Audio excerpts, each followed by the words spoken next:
24 घंटे के अंदर हुकूमत के खात्मे के दावे ने मुस्लिम लीग नून के अंदर क्यों हलचल मचा दी है? मुस्लिम लीग नून के लिए ये दावा क्यों परेशानी का बायस बन गया है? इस हवाले से तफसीलात आज आपके साथ शेयर करेंगे, जबकि साथ ही हुकूमत और पाकिस्तान तहरीक इंसाफ के दरमियान मुज़ाकरात नाकाम करार दिए जा रहे हैं और नाकामी का ज़िम्मेदार कौन है, इस खबर को भी आज की वीडियो का हिस्सा बनाएंगे। वफ़ाक़ी आईनी अदालत से एक अहम शख्सियत ने एक मामले पर रुजू भी कर लिया है। ये शख्सियत कौन है, इस हवाले से भी बात करेंगे। मैं हूं सहरिश खान, मेरे यूट्यूब चैनल पर आप सबको खुशामदीद। सबसे पहले इसी हवाले से बात कर लेते हैं जो कि वफाकी आईनी अदालत है। मियां महमूद रशीद ने ज़मानत के लिए वफाकी आईनी अदालत से रुजू कर लिया है। मियां महमूद रशीद ने लाहौर हाई कोर्ट का 28 अप्रैल का फ़ैसला चैलेंज किया है, अपील दायर की है और इस्तदा की है कि लाहौर हाई कोर्ट के फ़ैसले को कलअदम करार देते हुए ज़मानत दी जाए।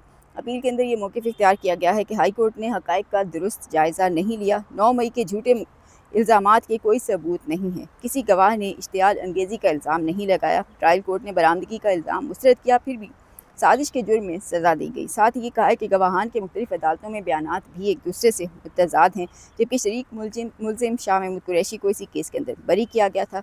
एक ही केस में एक मुलजिम को बरी और दूसरे को सज़ा देना खिलाफ कानून है। इस दरख्वास्त के अंदर पंजाब हुकूमत और दीगर को फरीक बनाया गया है। गुज़िश्ता रोज़ सुप्रीम कोर्ट से कुछ ऐसे ही मामले के ऊपर एक शख्सियत ने रुजू किया था, जो था एजाज़ चौधरी का मामला। एजाज़ चौधरी ने सज़ा मौतरी के लिए सुप्रीम कोर्ट से रुजू किया था और अपील दायर की थी।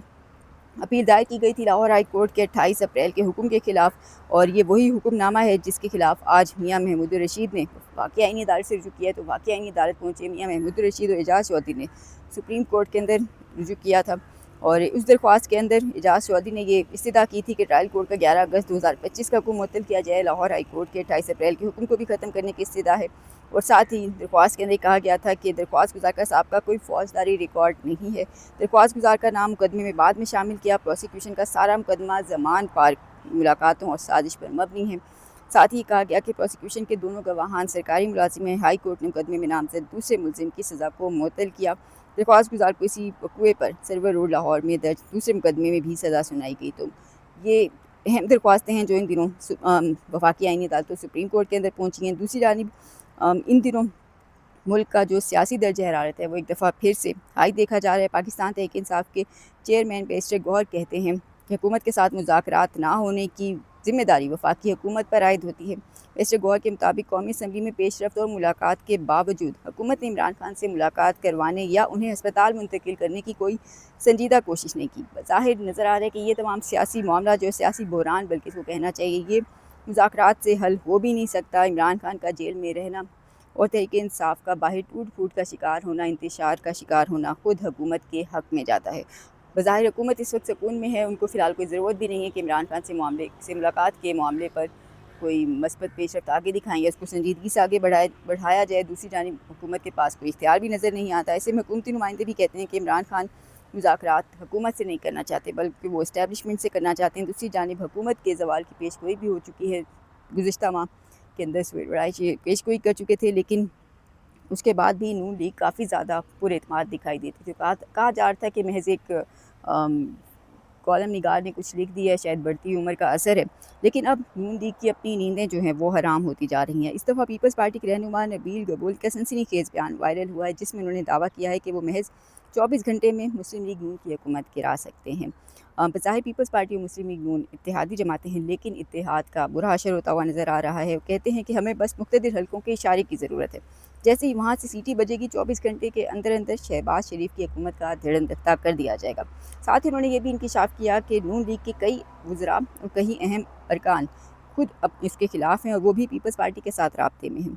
और यूँ ही नून लीग के मामले के ख़िलाफ़ अदम एतमाद का कोई मामला आता है, एतमाद के वोट की बारी आती है, तो लोग एक इशारे पर हुकूमत से अलग हो जाएंगे और ये निज़ाम ज़मीन बोस हो जाएगा। साथ ही वो ये भी दावा करते हैं कि इमरान खान के साथ पसे पर्दा गुफ्तगू में इंतहाई मस्बत पेशरफ्त हुई है। एक तरफ पीटीआई वालों की बात की जाए तो वो वाज़े तौर पे इनकार करते हैं और कहते हैं कि मुज़ाकरात शुरू होने से पहले ही नाकाम हो गए। मुज़ाकरात के लिए उनसे ऑफिशियली कोई बात नहीं की जा रही, उनसे कोई राब्ता नहीं किया जा रहा। लेकिन दूसरी जानिब एजाज़ुल हक और नबील गबूल जैसे लोग जो है वो बता रहे हैं कि मामला जो है वो मस्बत अंदाज में आगे बढ़ रहा है। दरअसल एक देखा जाए तो दरअसल कहीं ना कहीं ये भी एक हिकमत अमली का हिस्सा नज़र आता है। बज़ाहिर नज़र आ रहा है कि हुकूमत फ़िलहाल इमरान खान से मुलाकातें भी अफोर्ड नहीं कर सकती। मुलाकातें करवाना या उनको किसी किस्म की कोई सियासी स्पेस देना हुकूमत के अपने हक़ में नहीं है। मौजूदा निज़ाम ऐसा कुछ भी नहीं करना चाहता। तो दूसरी सूरत में अगर अवामी जज्बात भी अब महंगाई को लेके काफ़ी ज़्यादा بڑھتے جا رہے ہیں اور حکومت کے خلاف عوام کا غصہ بھی اشتعال بڑھتا جا رہا ہے. جیسا کہ پیٹرولیم مصنوعات کی جو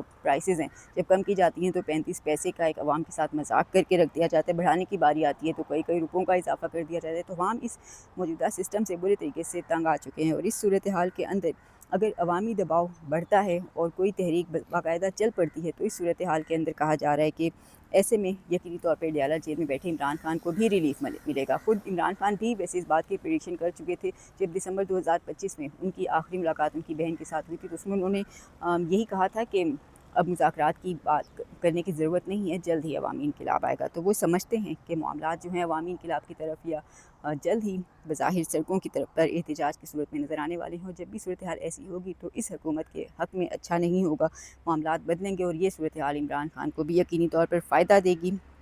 لیکن اس صورتحال کا اندازہ کہیں نہ کہیں موجودہ نظام بھی لگا چکا ہے. تو کہا جا رہا ہے کہ اگر ایسا کچھ عملی طور پر ہو گیا اور وہ وقت آیا تو پھر کہہ دیا جائے گا نظام کی طرف سے کہ معاملات پہلے ہی چل رہے تھے، عوامی انقلاب سے کچھ نہیں ہوا یا عوام کے باہر نکلنے سے کوئی دباؤ نہیں پڑا بلکہ یہ مذاکرات کے نتیجے میں آیا ہے. دوسری جانب ملک کا سیاسی ماحول ان دنوں کافی دلچسپ صورتحال اس کی بنی ہوئی ہے، خاص طور پہ نون لیگ کو پیپلز پارٹی آمنے سامنے ہیں. کراچی سے پیپلز پارٹی کے ایم این اے قادر مندوخیل نے ایک چیلنج دیا ہے مسلم لیگ نون کو. کہتے ہیں اگر نواز شریف، شہباز شریف اور مریم نواز اپنے فارم 45 میڈیا کو دکھا دیں تو میں ساری زندگی کے لیے سیاست اور وکالت چھوڑ سکتا ہوں. نون لیگ بظاہر جب سے اقتدار میں آئی ہے 2024 میں، خاص طور پر 8 فروری 2024 کے بعد جب سے فارم 45 اور فارم 47 کا ایک تنازع کھڑا ہوا ہے، تب سے خاص طور پہ اس ٹاپک کو ذرا اوائڈ کرنے کی کوشش کرتی ہے.